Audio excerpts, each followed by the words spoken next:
This was made a long time ago, an expressively exaggerated amount of ago that helps me create distance and denial about where my mind is now.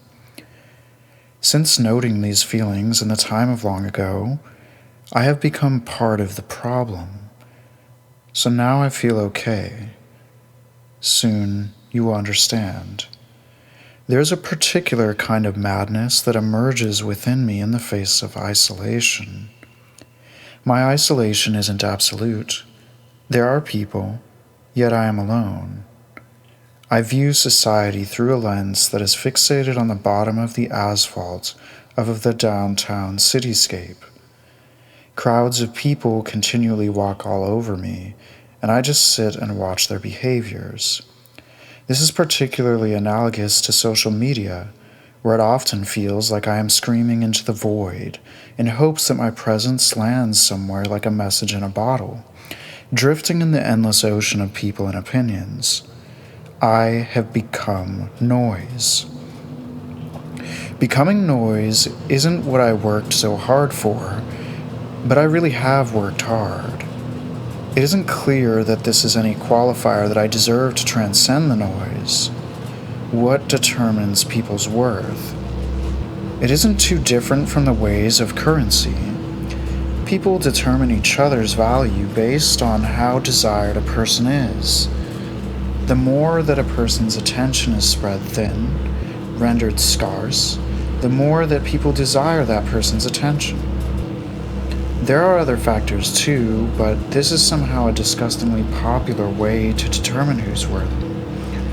Sometimes the pace of my life is fast. I'm wanted. People ask or even offer to pay for my attention.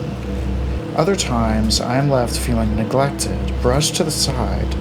The crowd dissipates, and people who frequented my attention leave me, as if I'm just a stranger. Sometimes I feel betrayed.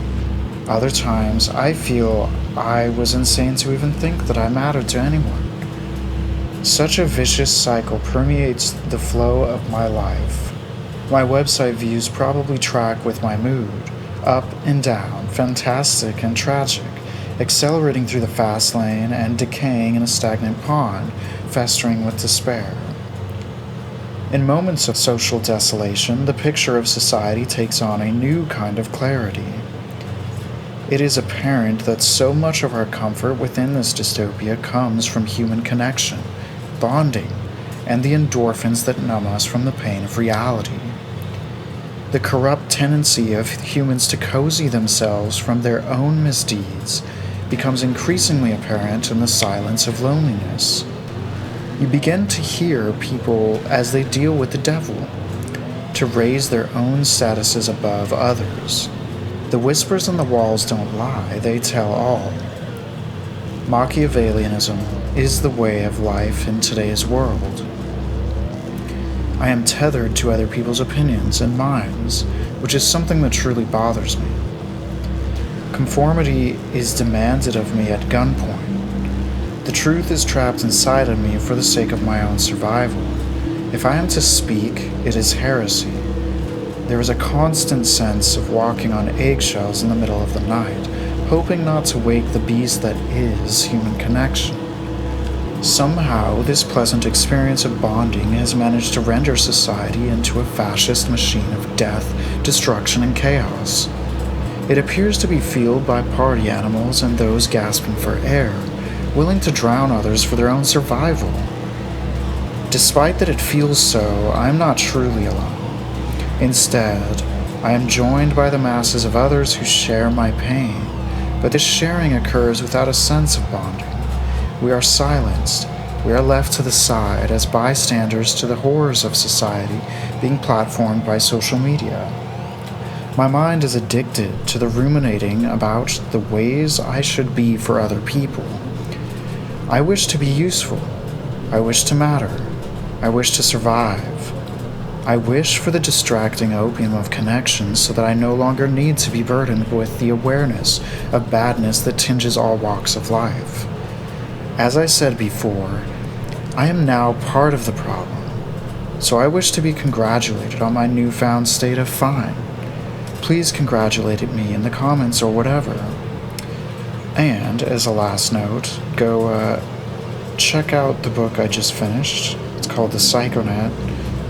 I'll leave that in the description. It explores ideas from this blog, and it is designed to make you feel alive, emotional, and maybe terrified. It uses AI art and depicts a story about AI. Joining the Patreon will help advance this project and help maintain these efforts. If that's something you're interested in, and gaining access to secret content, go do that. And I hope that this first weird video isn't too sad, but I'm not so much feeling these ways anymore. But I also felt it's important to kind of, I don't know, people need to see that this kind of place is somewhere that people end up.